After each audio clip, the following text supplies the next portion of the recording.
کسی کی سازش نہیں ہے، یہ امریکہ کی سازش ہے، یہ برطانیہ کی سازش ہے، یہ فرانس کی سازش ہے۔ ہاں، یہی عادت ہے زوال شدہ قوموں کی کہ وہ اپنے عیب اوروں پہ تھوپتے ہیں، اپنی کمزوریاں اوروں پہ تھوپتے ہیں۔ پیٹ میں درد ہو تو یہ بھی امریکہ کی سازش۔ اپنے اندر عیب ڈھونڈو، اپنی کمیاں ڈھونڈو، اپنے من میں ڈوب کر پا جا سراغ زندگی۔ قوموں پہ زوال اور نہیں لاتے۔ امریکہ والے اتنے فارغ نہیں ہیں، یورپ والے اتنے فارغ نہیں ہیں، آسٹریلیا افریقہ والے اتنے فارغ نہیں ہیں کہ تمہارے زوال کو سوچیں۔ زوال اندر سے آتا ہے، باہر سے نہیں آتا۔ بیماری اندر سے اٹھتی ہے، باہر سے نہیں آتی، اور اسباب اندر پیدا ہوتے ہیں، باہر نہیں پیدا ہوتے۔ جیسے جسم کی بیماری کے اسباب اندر پیدا ہوتے ہیں، قوموں کے زوال کے اسباب بھی اندر ہی پیدا ہوتے ہیں۔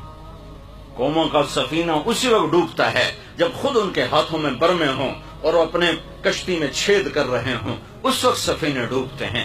جو اپنے بادبانوں کو تیر مار رہے ہوں، اس وقت سفینے ڈوبتے ہیں۔ جب اپنی کشتی کے جب وہ تختے اکھیڑتے ہیں، اس وقت سفینے ڈوبتے ہیں۔ جب قوموں میں ظلم آ جاتا ہے، خیانت آ جاتی ہے، جھوٹ آ جاتا ہے۔ ریڑھی والے کو کون جھوٹ بلوا رہا ہے؟ کس کی سازش سے یہ جھوٹ بول رہا ہے؟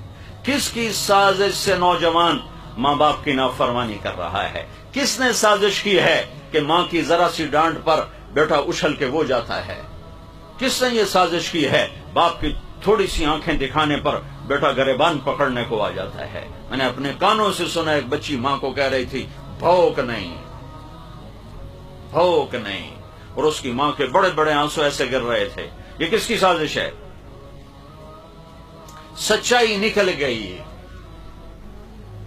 جھوٹ نے ڈیرے ڈال لیے، انصاف نکل گیا، ظلم کی گھٹائیں چھا گئیں، دیانت رخصت ہو گئی، بددیانتی تجارت بن گئی، فراڈ تجارت بن گئی، دھوکہ تجارت کے نام پر دھوکہ۔ یہ کس کی سازش سے ہوا ہے؟ میرے اپنے کردار کی خوشی سے ہوا ہے، میرے اپنے پاؤں پہ کلہاڑی مارنے سے ہوا ہے۔ پھر اور بہت سے اسباب ساتھ جمع ہو جاتے ہیں، لیکن کسی قوم کی ہلاکت کے 3 بڑے سبب ہیں۔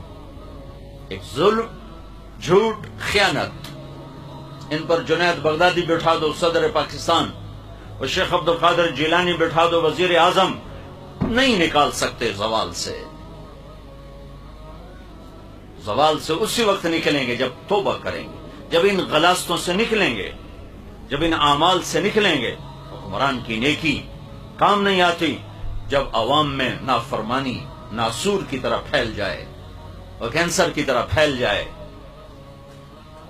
بھائیو،